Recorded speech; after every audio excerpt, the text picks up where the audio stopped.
Fala aí, rapaziada, tudo bom com vocês? Começando aqui mais um vídeo sobre as rodadas do Brasileirão. Vamos falar sobre a rodada que se acabou, a nona rodada. Já quero de antemão pedir desculpa para vocês. Da última rodada não consegui fazer porque eu não consegui acompanhar alguns jogos, não consegui ver, tava uma correria do trabalho essa semana e não consegui acompanhar. Então não tinha como fazer vídeo, mas dessa vez eu consegui fazer sobre a nona rodada, consegui acompanhar bastante coisa, os noticiários, os jogos, as coisas que aconteceu, as notícias, tudo mais. Então eu consegui estar por dentro de muitos assuntos. E então já vou falar sobre a nona rodada. Eu quero que você, se você puder estar se inscrevendo no canal, puder deixar um like aí no vídeo para poder entregar para mais pessoas, para mais pessoas serem alcançadas pelos vídeos e compartilhar para que possam conhecer um pouquinho do meu trabalho, um pouquinho daquilo que eu estou fazendo. Beleza? Obrigado já por você que tem assistido, tem ajudado bastante. A nona rodada começou com Red Bull Bragantino e Juventude, lá em Bragança Paulista.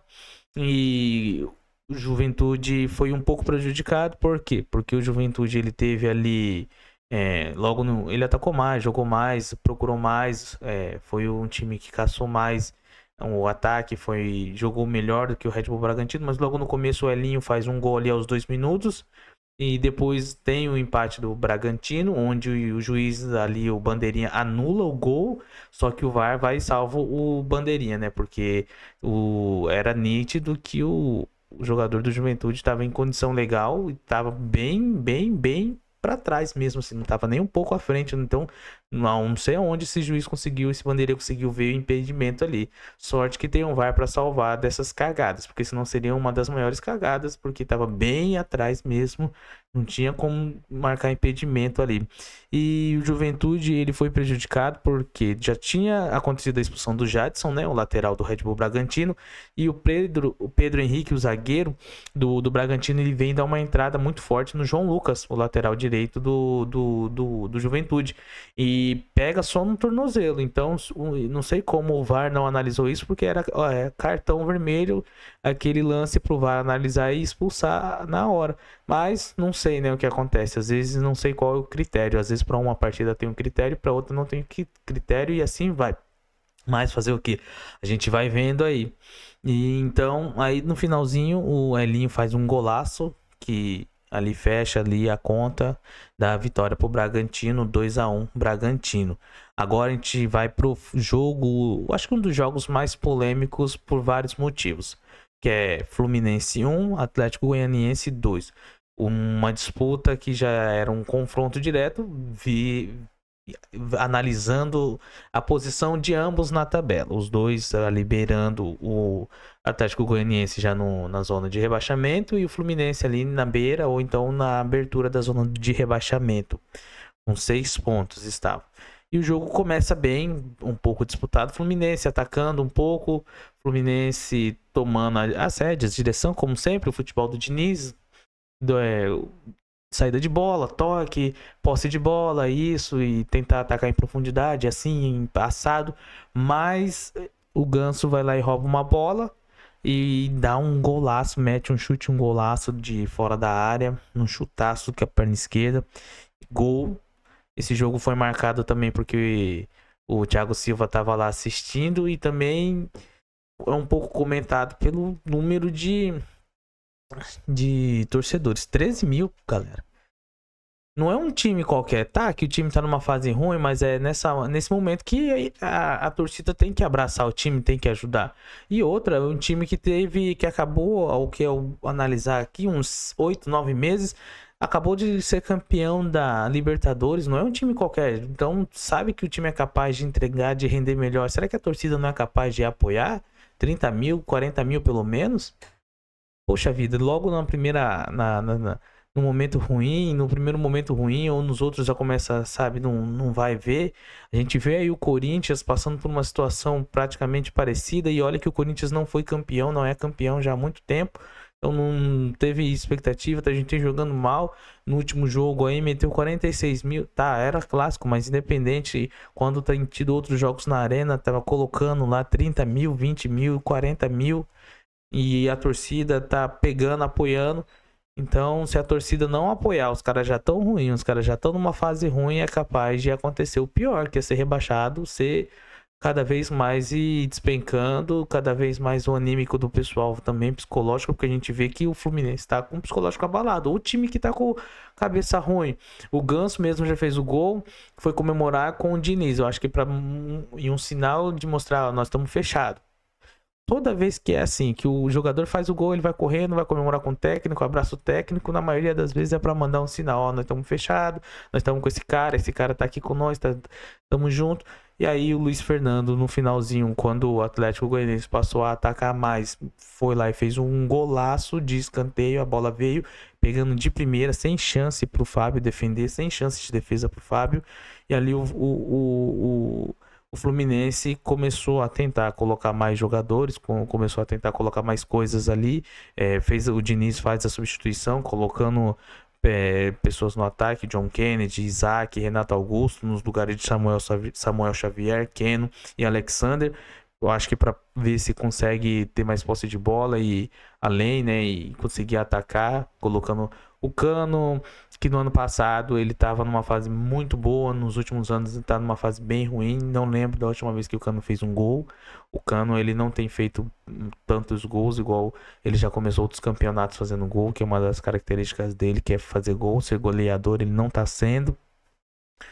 O John Kennedy também, permeado de muitas polêmicas, já afastado, voltou, não tá rendendo. Na verdade, o time inteiro do Fluminense não tá rendendo. O time inteiro do Fluminense está muito aquém. Tem uma qualidade, a gente sabe, não foi campeão à toa, foi campeão com méritos, mas não tá conseguindo, além ainda do esquema tático do Diniz, que não tá dando certo.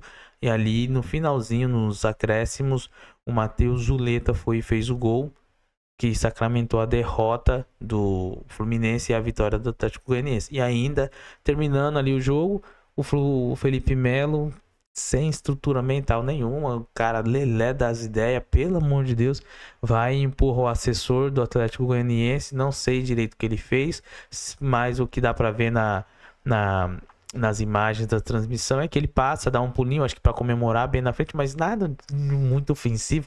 Mas você vê que o time tá passando por um momento ruim, o pessoal tá cabeça ruim, que o próprio Guga também é outro, o câmera foi gravar ele, o câmera da transmissão da Premiere, da Globo ali, foi passar filmando o banco, e ele tava logo no início do banco, já foi grilado, se ficar bravo com o câmera, foi tirar satisfação, empurrar a câmera.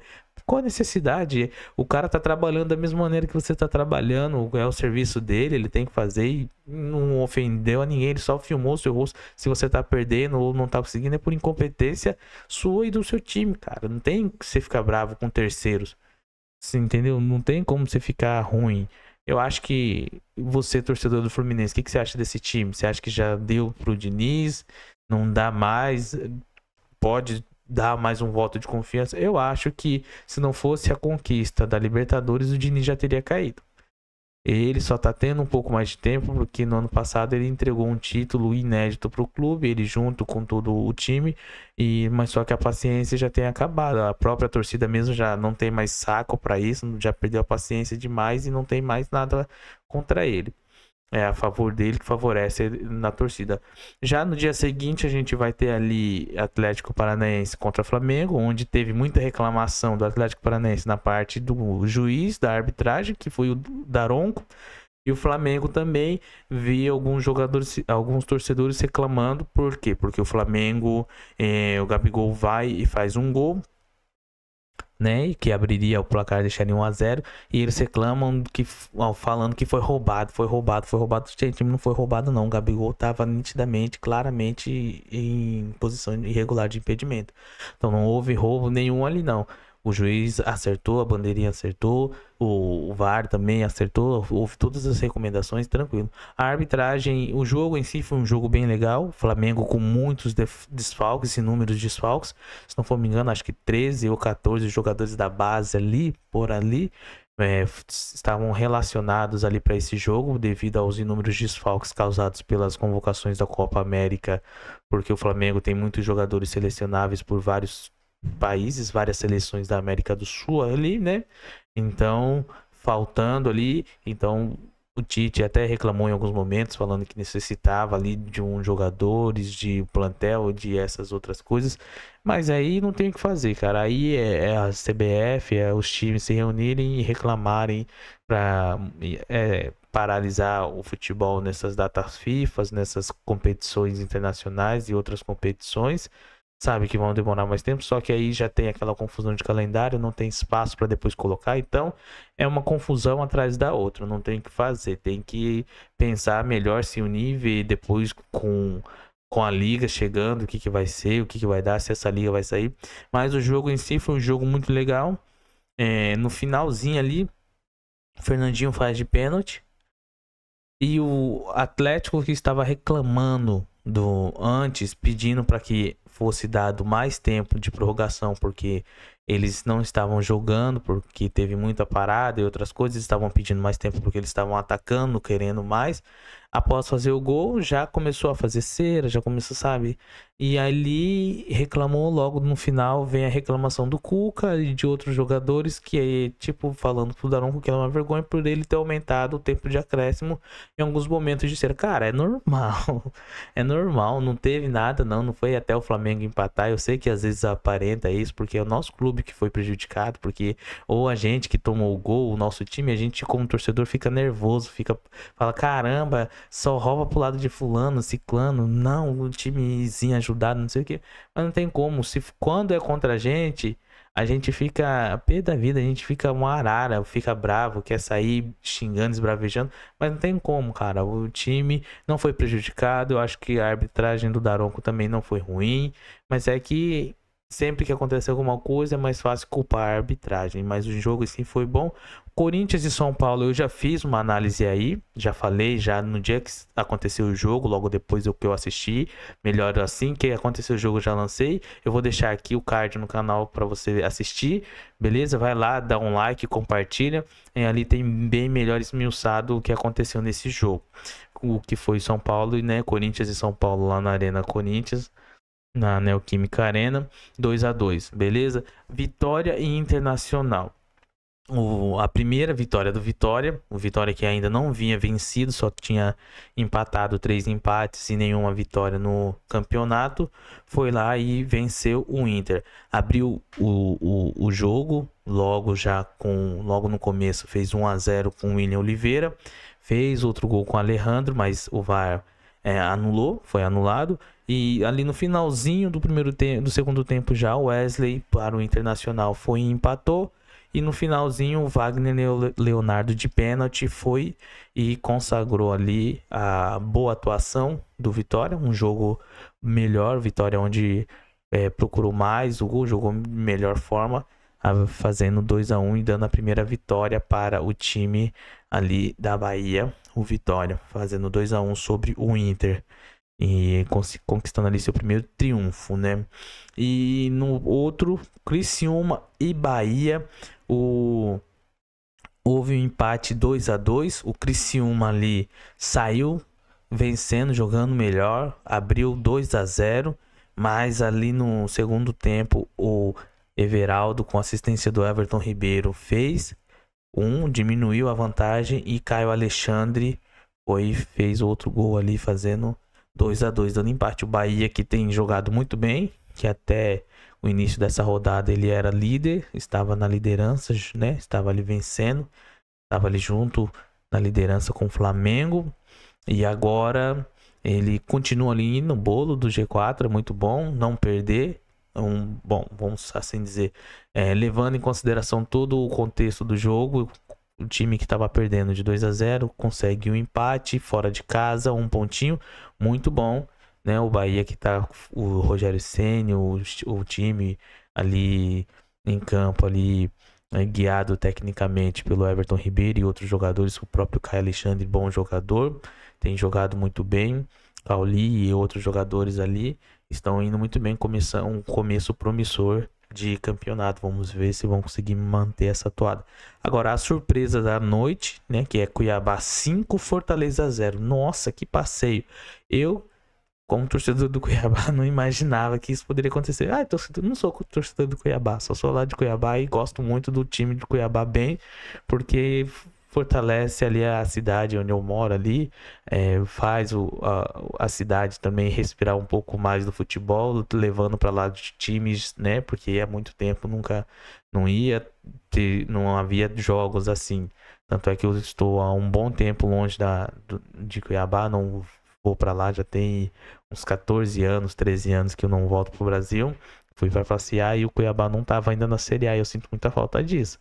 Do Cuiabá, se eu fosse lá e ele tivesse na Série A, com certeza eu iria assistir alguns jogos. Iria aproveitar o tempo que eu estou lá para assistir jogos, né? Porque a gente fica longe desse polo de futebol, Sudeste, Sul e até mesmo no Nordeste havia muito mais futebol do que no Centro-Oeste ali, que era Malemar, Série C, Série D, Série B. E agora o Cuiabá, como tá na elite do futebol, vai times grandes para lá jogar, eu teria o maior prazer, imenso prazer de estar indo lá para assistir. Eu que gosto de futebol. Então é bom para a cidade. E o Cuiabá começou já, logo no começo, aos 3 minutos, o Cleison faz um golaço. Aos 11 minutos, o Ramon, sem pulo, pega, bate de primeira, outro golaço. O Jonathan Cafu vai e acaba logo ali no primeiro tempo ali, terminando o primeiro tempo, faz 3-0. E ali acontece uma confusão. O Renato Kaiser é expulso porque ele vai lá e empurra o técnico do Cuiabá. E também o Brits ganha um amarelo e depois recebe outro amarelo vermelho. E ali no finalzinho o Isidro Pita vai e faz 4-0, fechando um caixão, deixando, já jogando um balde de água fria nas costas do Fortaleza, com 2 a menos, indo para o primeiro tempo com 4-0 no lombo, sem chance de expectativa de fazer uma retomada, alguma outra coisa. E ali depois no finalzinho, o Fernando Sobral ainda de pênalti, Fernando Sobral que era do Ceará, acho que teve um gostinho a mais para ele ali, né? Vai e fecha o caixão mesmo, joga embaixo da terra e taca areia, fazendo 5-0 de pênalti, 5-0 Cuiabá no Fortaleza, lá em Cuiabá, na Arena Pantanal. Agora, um dos jogos mais legais, assim, que eu digo, por todo o contexto, foi Grêmio contra o Botafogo. E o Grêmio, que ele tá com aquele problema todo de logística, de não poder estar jogando no Sul, bom, a princípio diz que era para ser jogado, o mando era para ser lá em Brasília, em Mané Garrincha, só que houve uma colisão de agenda, uma colisão de acontecimentos, e que nesse mesmo dia teria ali um show de pagode, alguma coisa assim. Então, de última hora, de emergência, foram mandar o jogo lá no Espírito Santo. Então teve todo esse problema, tudo aí, então. E a gente sabe que esses lados aí foi meio que campo neutro pro Botafogo, porque ali também tem bastante torcedores do Rio, né?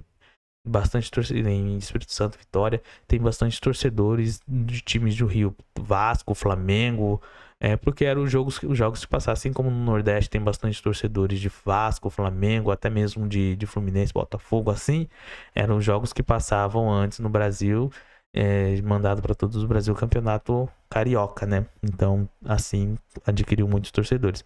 E o jogo acabou 1 para o Grêmio e 2 para o Botafogo. Tiquinho, que não foi para o jogo porque o pai dele, infelizmente, faleceu, né? No final de semana, então ele não foi, né? A gente entende assim como é que é. Mas ali começou o jogo, Cuiabano logo aos 10 minutos faz o gol, não comemora porque ele era jogador do Grêmio. O Gustavo Nunes vai e empata. E o Júnior Santos, que tá numa boa fase, improvisado de atacante, ali de centroavante, faz o gol.